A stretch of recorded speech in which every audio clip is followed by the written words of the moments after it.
राधे गुरु महाराज। राधे राधे महाराज जी, आपके चरणों में कोटि कोटि प्रणाम। गुरु जी, हमारे साथ घर में जैसे कोई दुर्व्यवहार करता है और हम मानसिक रूप से विक्षिप्त होते हैं, हम उस बात का जवाब देना चाहते हैं मगर नहीं दे पाते, और हम आपके कहे अनुसार उस व्यक्ति में प्रभु दर्शन करने की भी कोशिश करते हैं, सफल भी होते हैं, कभी कभी राधा नाम जप करने की भरपूर कोशिश करते हैं। इस दरमियान अगर हमें खाना बनाना पड़ जाए तो हम जिव्या से राधा नाम जपने की कोशिश करते हैं, पर मन में वह चिंतन होता है कभी कभी, मतलब जो घटना हुई है। हाँ, तो मन इससे में खाने में चूंकि राधा नाम अभी मन में पवित्रता उस कोट की तो आ नहीं गई कि तत्काल आपने उसको काट दिया और मन शांत हो गया। ये बहुत बड़ी बात है जो आपको भगवान की कृपा से सत्संग के द्वारा जो बातें मिली, आप उसको उतारना चाहते हैं कि आपके साथ कटु व्यवहार हो, प्रतिकूल व्यवहार हो, आप उसे सह जाएं। तो इस सहने से भगवान की विशेष कृपा प्राप्त होती है। मतलब आप ये समझ नहीं सकती कि जैसे आप चल रही हैं, अगर सच्चाई से ऐसे चलती रही तो आप खुद आगे देख लेना कि महाराज आपके आपके ही बल से सब हो रहा है गुरु जी। नहीं, बल तो भगवान का, श्री जी का कृपा से सबको आज प्राप्त आपने होता है। निहाल कर दिया गुरु महाराज मुझको। नहीं, श्री जी का बल, प्रभु का बल ही। और ऐसा नहीं कि आपके साथ ही प्रतिकूल व्यवहार होता हो, सबके साथ होता है। जब कोई धर्म में चलना चाहता है तो माया प्रतिकूल व्यवहार करती है बहुत। मतलब अगर आपको चरित्र दिखाए महापुरुषों के तो आप डर जाओगे कि भक्ति में ये होता है क्या।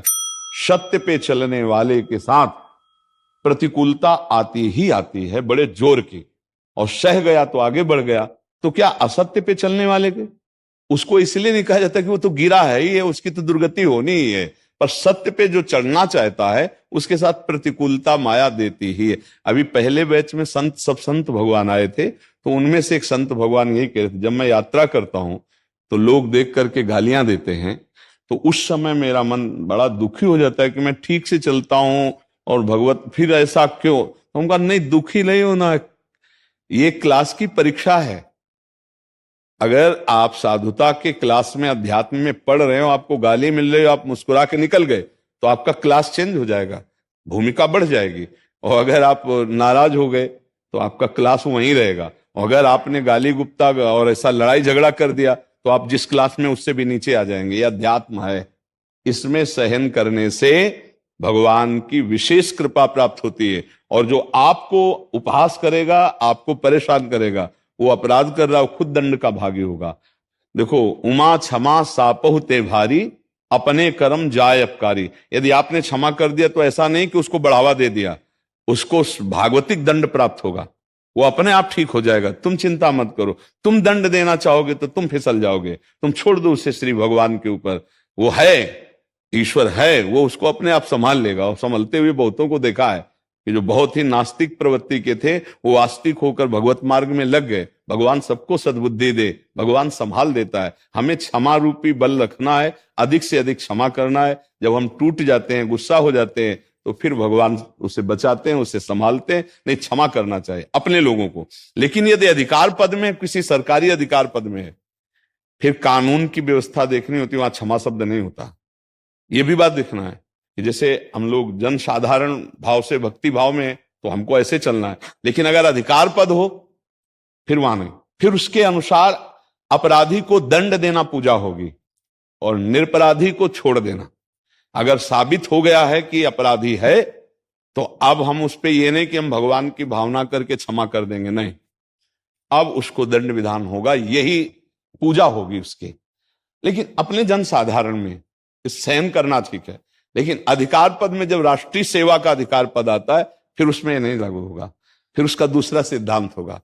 हाँ, निर्दोष को बचाना हर तरह से, और दोषी को, अपराधी को दंड देने से अपराध की प्रवृत्ति का नाश होता है।